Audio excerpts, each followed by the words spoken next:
1 year had passed since the day Yuna Seong held a plasma bomb in her arms.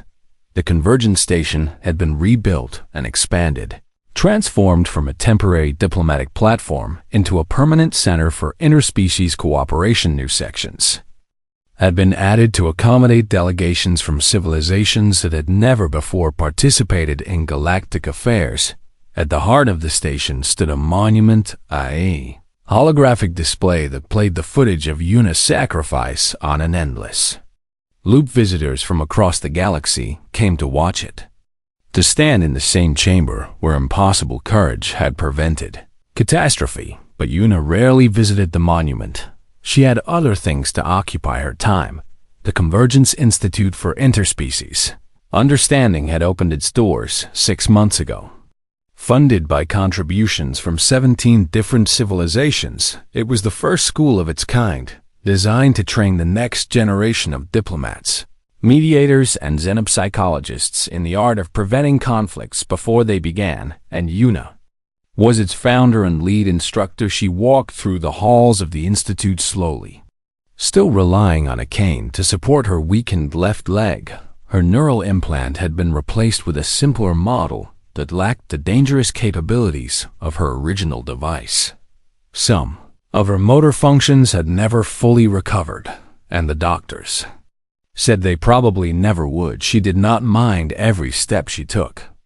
Every moment of difficulty reminded her that she had survived, that she was still here to make a difference. The Institute's first class of students had been carefully selected from applicants across known space. There were young Velthari diplomats who wanted to understand species they had been taught to dismiss. There were Cathra scientists seeking alternatives to the violence that had nearly destroyed their civilization. There were humans and members of a dozen other species, all united by a common desire to build bridges instead of walls among them. With Salai, Cathra girl had applied to the Institute the moment applications opened, and Yuna had personally reviewed her submission. The essay Saley wrote had been about her father, not defending his actions, but trying to understand the journey from kindness to cruelty. She wanted to learn how that journey could be interrupted, how people on the edge of radicalization could be reached before they fell. Yuna had accepted her immediately. Now, 1 year after the explosion, Yuna stood at the front of her classroom preparing to deliver her opening lecture to the new cohort. The room was filled with young beings from across the galaxy, their varied physiologies creating a tapestry of forms and colors that would have seemed impossible a generation. Agasali sat in the front row, her bioluminescent patterns calm and focused. Beside her was a young Velthari named Kashan, the nephew of Counselor Drethan. Behind them were representatives from species that had been enemies for centuries, now sitting side by side as students. Yuna looked at them all and felt something she had not expected. Hope, welcome to the Institute, she began, her voice carrying easily through the chamber. You have all come here for different reasons. Some of you want to prevent wars. Some want to understand alien minds. Some want to honor the memory of those lost to violence. She paused, letting her gaze move across the room. All of those are good reasons. But before we begin our studies, I want to ask you a question. She moved away from her podium, walking slowly among the students despite the pain in her leg. What does it mean to hold something together when everything wants to tear it apart? The students exchanged uncertain glances. Finally, Saley raised her hand. It means refusing to let go, she offered, even when it hurts. Yuna smiled. That is part of it, she agreed. But there is more.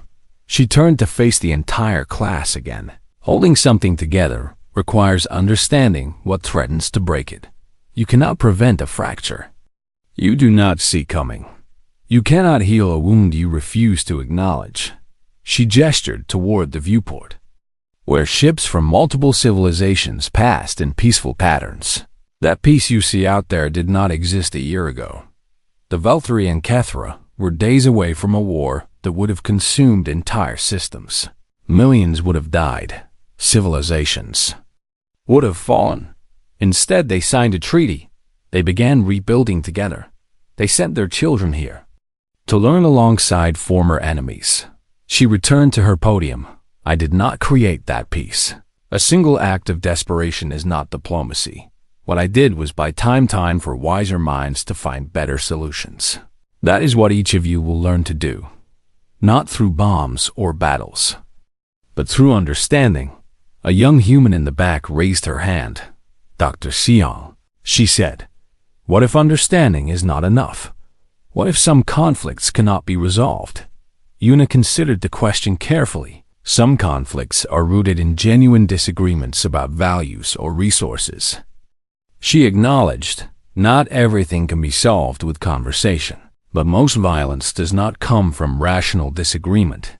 It comes from fear and pain and the belief that no other option exists. She thought of Varric, of the gentle scientist who would become a terrorist. Sally's father was not born a killer.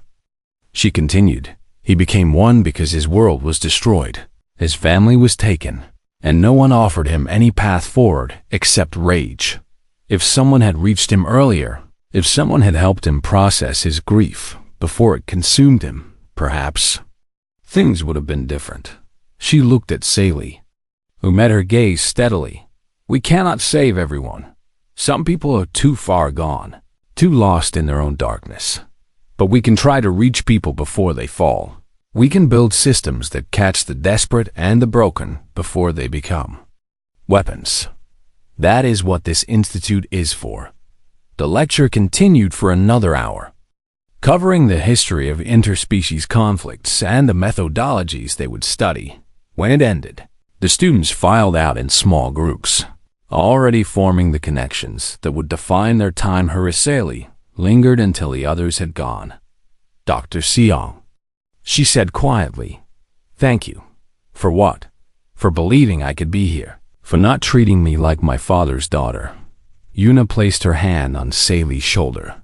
You are not defined by where you came from. She said, none of us are.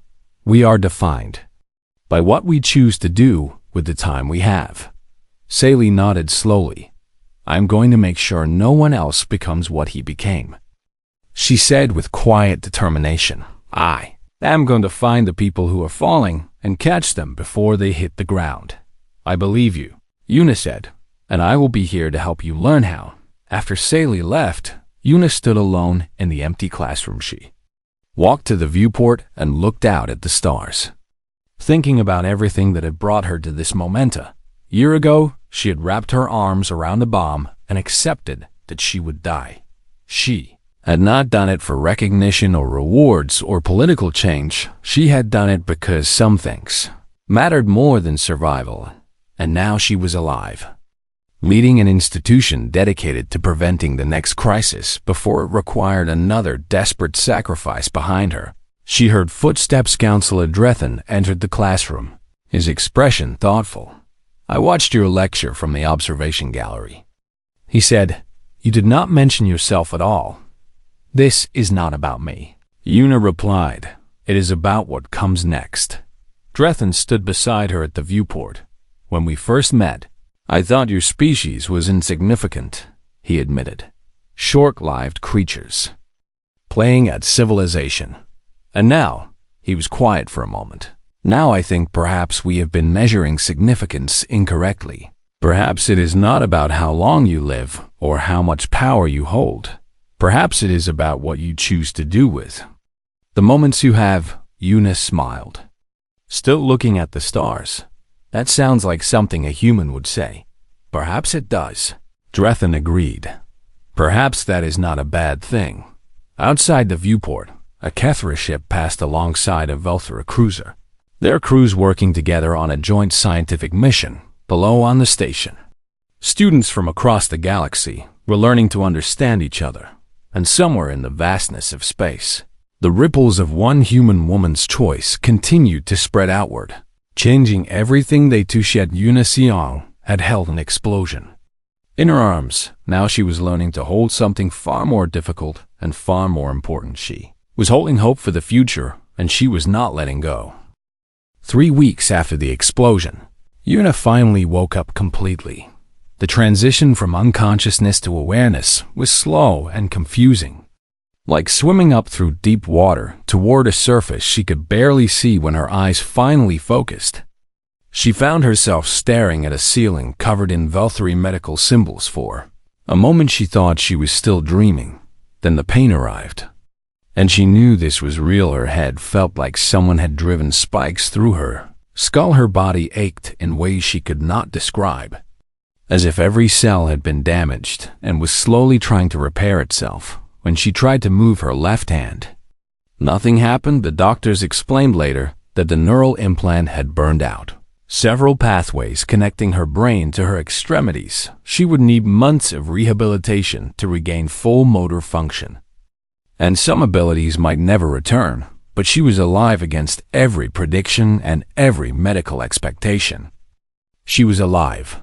"You should not be here," the lead doctor, a Velthari specialist named Marath, told her during her first conscious examination.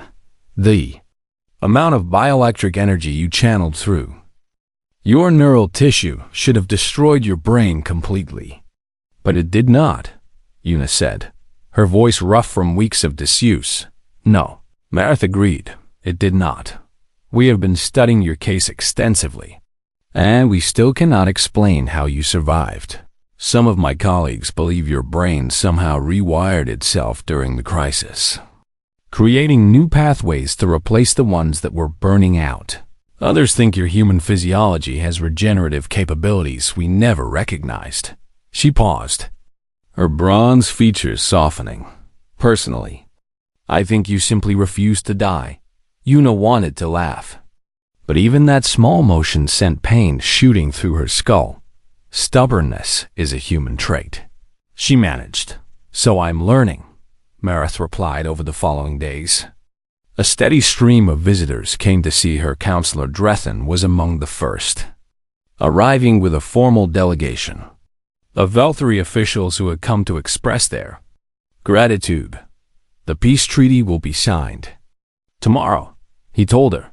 "Both sides have agreed to terms that would have been impossible before you acted. The Kethra have offered territorial concessions, and we have agreed to provide humanitarian aid to their damaged worlds. I did not do it for political reasons." Una said.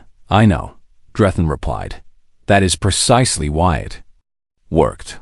Other visitors came from species Una had never met, representatives from distant civilizations who had traveled weeks to see the human who held a plasma bomb, scientists who wanted to study her physiology, philosophers who wanted to understand her decision, religious figures who believed she represented something sacred. Una greeted them all with patience she did not feel, answering their questions as honestly as she could know.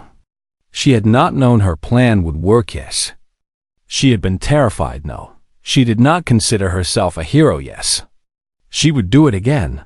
The hardest visits came from her fellow humans. Delegation arrived from Earth, bearing messages from world leaders and ordinary citizens alike. They brought news of celebrations in her honor, of monuments being planned, of children being named Una across dozens of colonies. They also brought a message from her parents, who had watched the footage of their daughter wrapping herself around the bomb and had spent weeks not knowing if she would survive. Una cried when she read their words. She had been so focused on the immediate crisis that she had not considered what her action would mean to the people who loved her. Her mother had written about sleepless nights and prayers to God she was not sure existed. Her father had written about pride so large it threatened to break his heart. Both of them had written about love, the unconditional kind that survives even the fear of losing everything. Una asked for privacy. After reading their message, she spent an hour alone, thinking about the gap between her perspective and theirs. To her, the decision had been simple: hold the field or let thousands die to them. She had chosen to sacrifice herself without warning or goodbye. Perhaps both perspectives were true. Perhaps that was what sacrifice actually meant. doing what was necessary regardless of how it affected the people you left behind.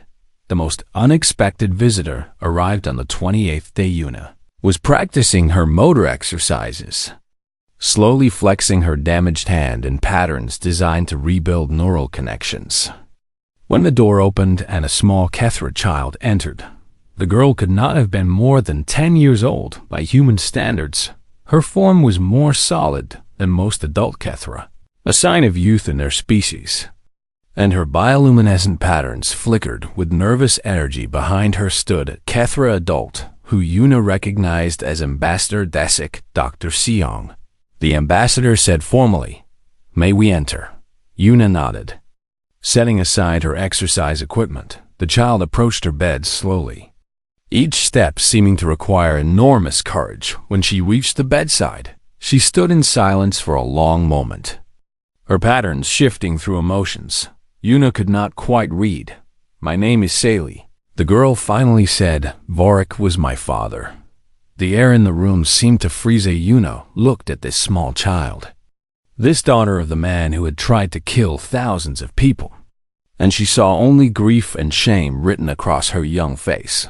"I came to say I am sorry," Saley continued, her voice breaking. "I am sorry for what he did. I am sorry that you were hurt. I'm sorry that—" "Stop," Yuna said gently. Saley fell silent, her patterns flickering with fear. She clearly expected anger, expected hatred, expected to be condemned for the actions of her father. Instead, Yuna reached out with her damaged hand and took the child's fluid appendage in hers. "Tell me about your father," she said, "before he became what he became. Tell me who he was." Saley stared at her in confusion. "I do not understand." "People are not born wanting to hurt others," Yuna said. "Something happened to your father, something that broke him. I want to understand what he lost." The child's patterns shifted again, this time to something softer. She began to speak about her father, the real man behind the terrorist. She spoke of a scientist who had loved studying star formations. She spoke of a husband who had written poetry for his wife every morning. She spoke of a father who had carried Saley on his shoulders through the gardens of their homeworld, naming every plant and flower they passed. And she spoke of the war that had taken everything from his wife, had died in a Valkyrie bombardment. His research station had been destroyed. His homeworld had been reduced to a toxic wasteland, had watched his people die by the millions while the galaxy debated politics and procedures. Somewhere in all that loss, the kind and gentle scientist had disappeared. The man who took his place had been hollow, filled with nothing but rage and grief. "I barely recognized him at the end," Saley admitted. "He looked at me sometimes like he did not know who I was." Yuna listened to all of it when Saley finished, tears streaming down her shifting face. Yuna squeezed her hand tightly. "Your father was broken by war," she said. "That is not your shame to carry. What you do with your life, the choices you make, that is what matters. His story ended in violence. Yours does not have to." Saley looked at her with something approaching hope. "How can I make things better?" she asked. "How can I undo what he did?" Yuna smiled. "Despite the pain, you cannot undo the past," she said, "but you can build something new. Start by learning. Learn about other species, other cultures, other ways of thinking. Learn why conflicts happen and how they can be prevented. And then use what you learn to help." She gestured at the window, where Valkyrie and Kethra ships could be seen passing peacefully in the distance. "That peace out there is fragile," she said. "It will need people to protect it. Maybe someday that person could be you." Saley looked at the ships, then back at Yuna. "You really believe I could help?" she asked. "I believe anyone can help," Yuna replied. "That is the whole point." Yuna drifted in darkness for what felt like centuries. Sometimes she heard voices speaking in languages she did not recognize. their words flowing around her like water around a stone. Sometimes she felt hands touching her, gentle hands that moved with medical precision, adjusting tubes and monitors and the countless devices, keeping her body alive. Sometimes she dreamed of fire. In those dreams, she was still holding the explosion, still fighting to keep the plasma contained, still burning from the inside out. She would wake from these nightmares gasping for air, only to realize she had not actually woken at all. The darkness would swallow her again, and the cycle would continue. The medical bay of the Convergence Station had been transformed into something resembling a shrine. Doctors from 12 different species worked in shifts to keep the human woman alive, using technologies and techniques that had never been combined before. Velthari regeneration fields worked alongside Kethra cellular stabilizers and human surgical equipment that had been rushed from the nearest Earth colony. No one knew if any of it would work. The neural implant had fused with Yuna's brain tissue in ways that no medical professional had ever seen. Removing it would kill her, but leaving it might cause progressive deterioration that would eventually kill her.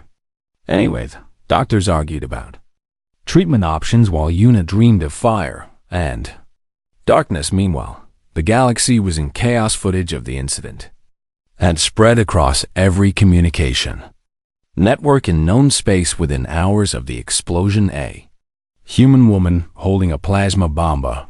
Human woman containing a detonation that should have destroyed the station. A human woman who should have been dust and vapor, standing firm against the fury of a star. The images played on endless repeat across thousands of worlds. Commentary filled the void between broadcasts as experts and analysts tried to explain what they had witnessed. Most of them failed. The Velthari scientific community was in an uproar. Their understanding of human physiology had been based on decades of study, and nothing in that research had suggested humans were capable of anything like this. They were fragile creatures with short lifespans and limited physical abilities, biological afterthoughts, who had stumbled into space through sheer luck and stubbornness. And yet one of them had done the impossible. The Kethra collective faced a different kind of crisis. Varric had been one of their own, a decorated veteran who had lost his family to the war and apparently lost his sanity along with them. If the other species of the galaxy decided to hold the collective responsible for his actions, the already weakened Kethra would face complete annihilation. Their ambassador, a fluid being named Desic, had locked herself in her quarters and refused to emerge. She was preparing a formal surrender, a complete capitulation that would end her species as an independent power. It was the only way she could think of to prevent the wholesale destruction of her people. But then, something unexpected happened. Councillor Drethan requested an emergency session of the Galactic Assembly. He stood before the representatives of 17 spacefaring civilizations, still wearing the same robes he had worn during the bombing, still carrying the weight of what he had witnessed. "I have served the Velthari Dominion for 300 years, he began, his voice resonating through the vast assembly chamber. "In that time, I have seen wars and peace treaties, alliances formed and broken, empires rising and falling." He paused, and the silence stretched across light years as every delegate waited for his next words. "I have never seen anything like what I witnessed today." The holographic display behind him activated, showing the moment of detonation from multiple angles. There was Yuna walking toward the bomb. There was Yuna wrapping her arms around it. There was the containment field springing into existence. And then the terrible beauty of plasma fire raging against an impossible barrier. This human woman had every reason to run. Drethan continued. She was not a soldier or a diplomat or anyone of importance. She was a xenobiologist, a researcher, someone who studied our species with the curiosity of a child examining insects. When the bomb activated, She had 30 seconds to reach the evacuation pods. She chose instead to walk towards certain death. He let that statement hang in the air before continuing. I have heard the arguments that will be made in the coming days. Some will say she was irrational, that humans are too emotional to be trusted with galactic affairs. Others will say she was simply fortunate, that her implant happened to have the right capabilities at the right moment. These arguments missed the point entirely. Drethan turned to face the Kethra section of the assembly, where Ambassador Thesic had finally emerged from her quarters to attend. This woman did not know if her plan would work. She did not know if her implant could contain the explosion. She knew only that if she did nothing, everyone on that station would die, and that was enough for her to act. His voice rose with an intensity that made even the oldest delegates lean forward. That is what makes humans dangerous. That is what makes them valuable. They are not bound by logic or self-preservation.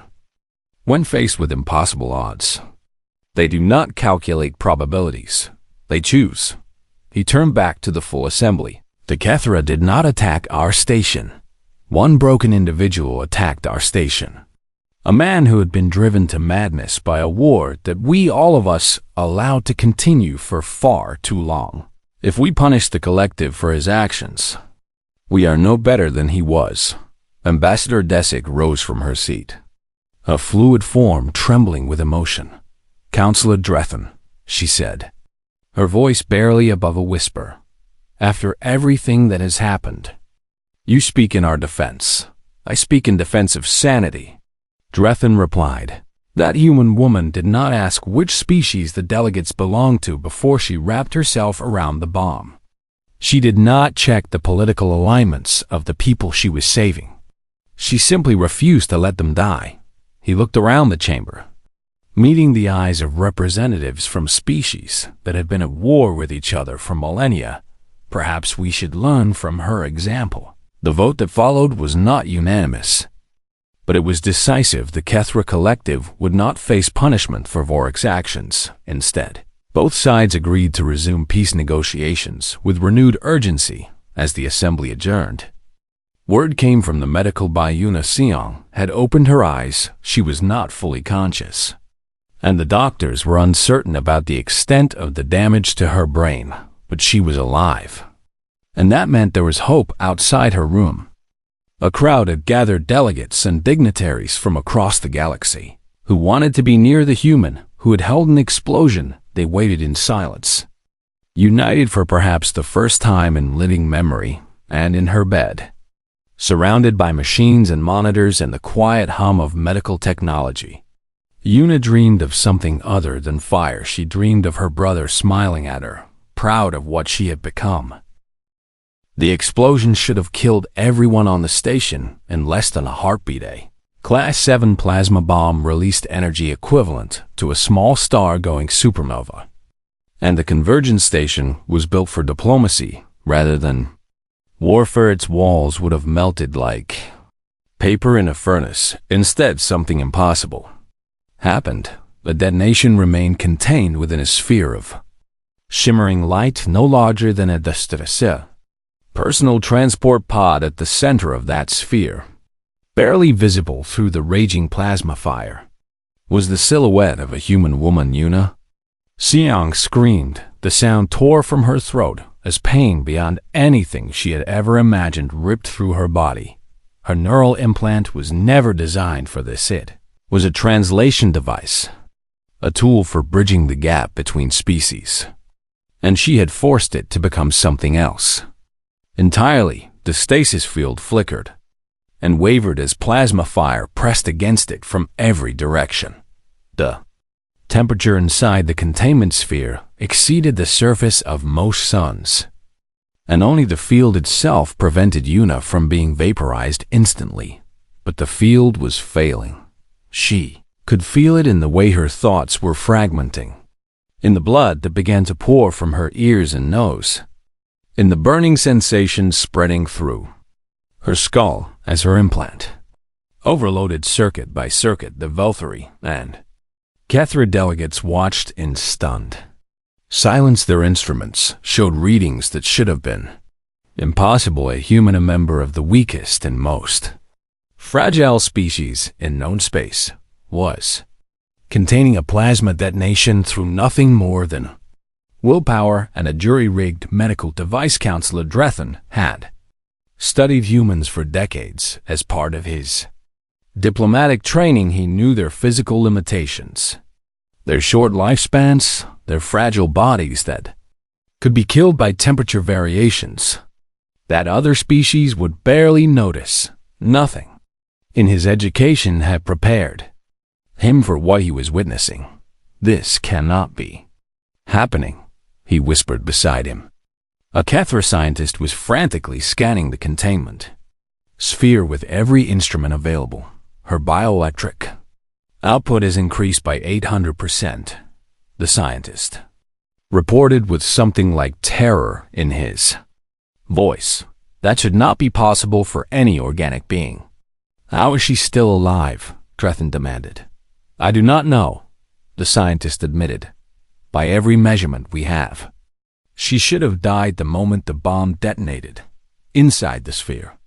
Una was no longer aware of the outside world. Her entire existence had narrowed to a single point of focus. Holding the field together, the plasma fire raged around her, pressing against her containment with the fury of a star trying to break free of its own gravities. She could feel it testing the boundaries, searching for weaknesses, trying to find a way through to consume everything beyond. She would not let it. Memories flashed through her burning mind, fragments of a life that suddenly felt very far away. She remembered her childhood on Earth, running through fields of tall grass with her younger brother Junho chasing behind her. She remembered the day she decided to study alien biology, sitting in her university dormitory and reading about the first contact between humans and the Veltharish. Remembered her brother's funnel. Junho had been 17 years old when a radical faction bombed the human colony where he was studying. Juna had been 23, already deep into her xenobiology career, and she had received the news while cataloging Kethra tissue samples in a sterile laboratory. She had not cried at first. The grief had been too large for tears, too heavy for any normal expression of sorrow. Instead, she had finished her work, filed her reports, and then walked to the observation deck of the research station where she was stationed.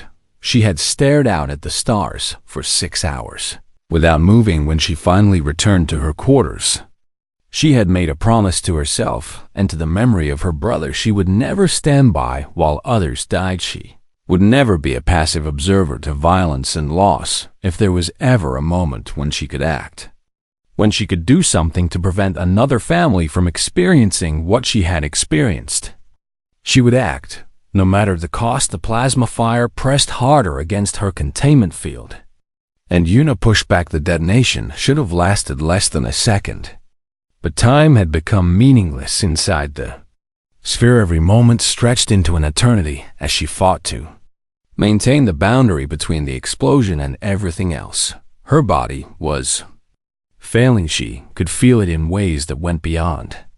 Pain systems shutting down, organs beginning to hemorrhage, neural pathways burning out one by one. The implant behind her ear had melted into her skull, fusing with bone and tissue in ways that would leave permanent damage even if she survived.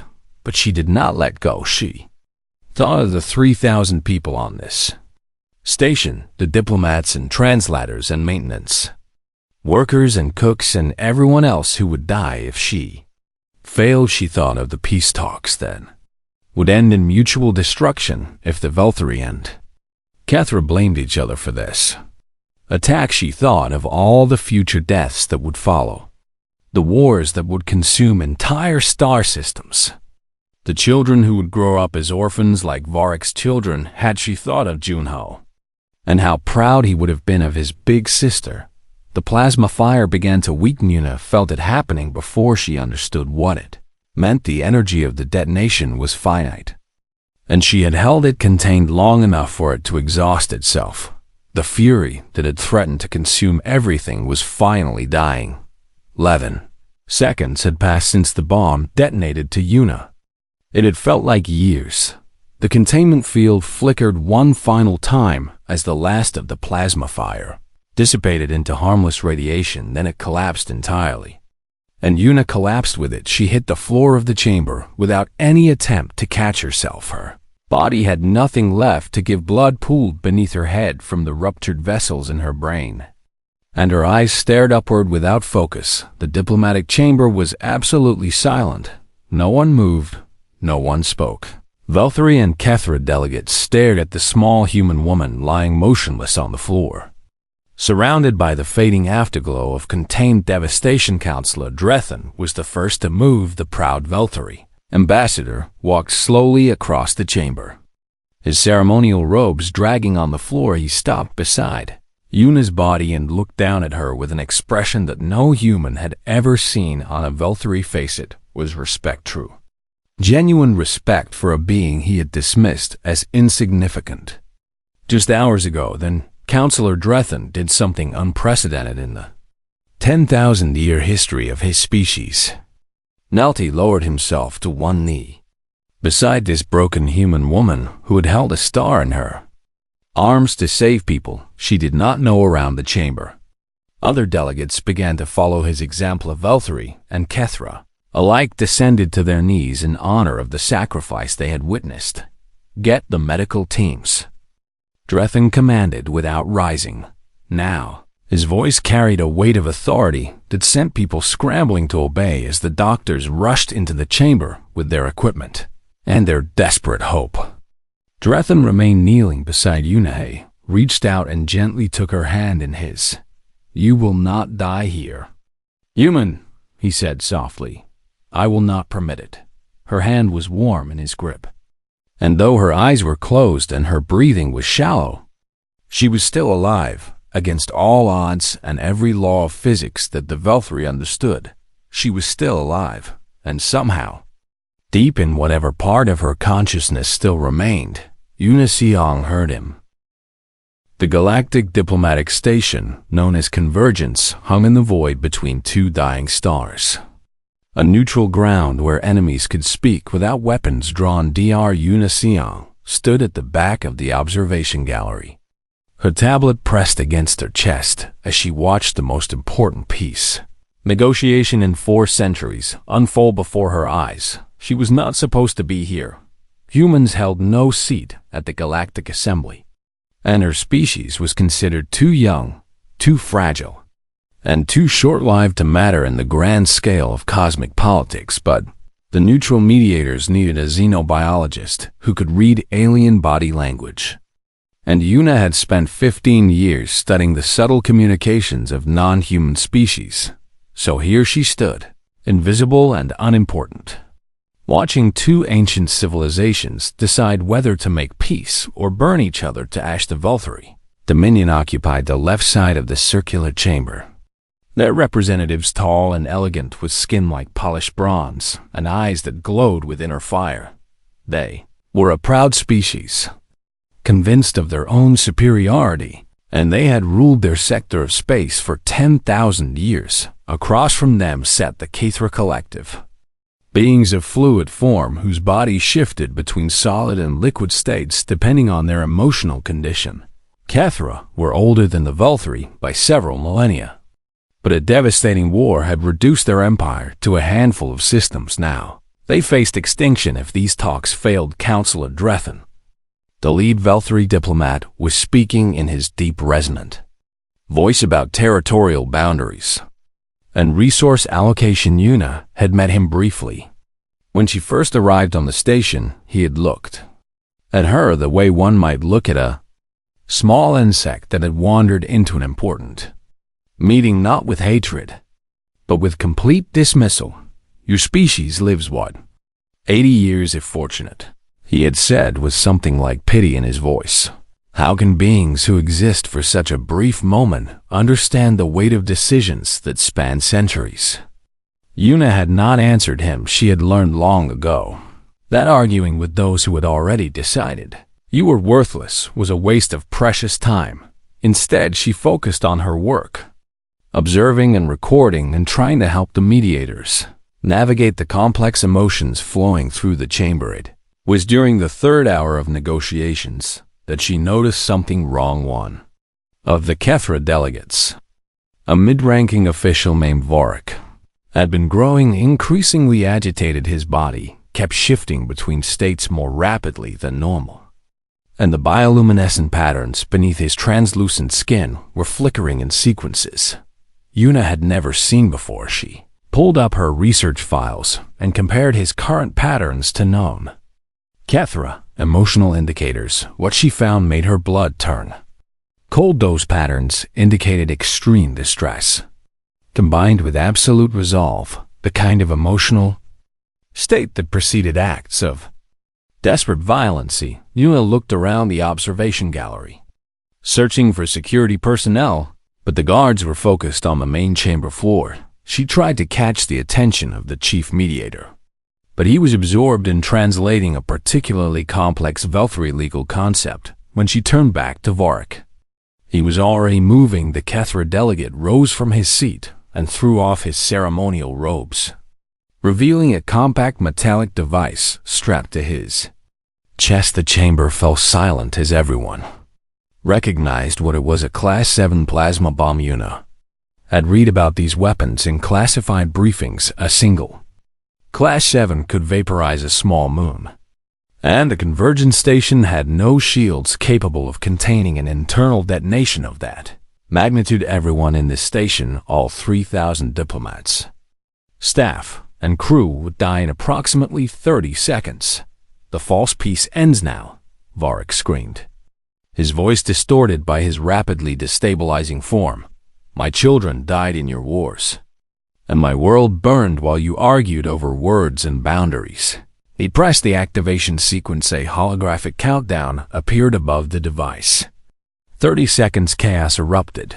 Delegates scrambled for exits that were too far away. Guards drew weapons that would be useless against the bomb. Already armed, Councillor Drethan shouted orders to his people while simultaneously trying to reach the emergency evacuation pods. The Kethra delegation collapsed into puddles of liquid terror, their bodies losing all cohesion in the face of what their own member had done. And in the middle of it all, Vorik stood with tears streaming down his shifting face, counting down the seconds until his pain would end and take everyone with him.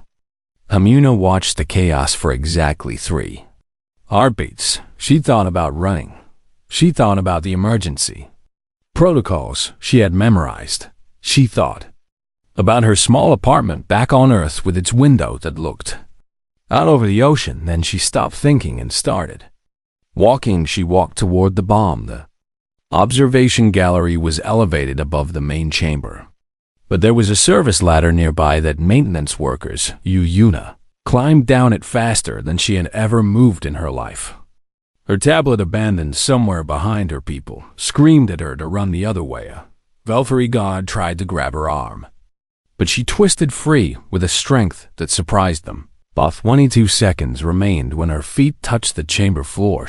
She pushed through the panicking crowd, her small human frame slipping between larger alien bodies. Vorik saw her coming and laughed a broken, terrible sound.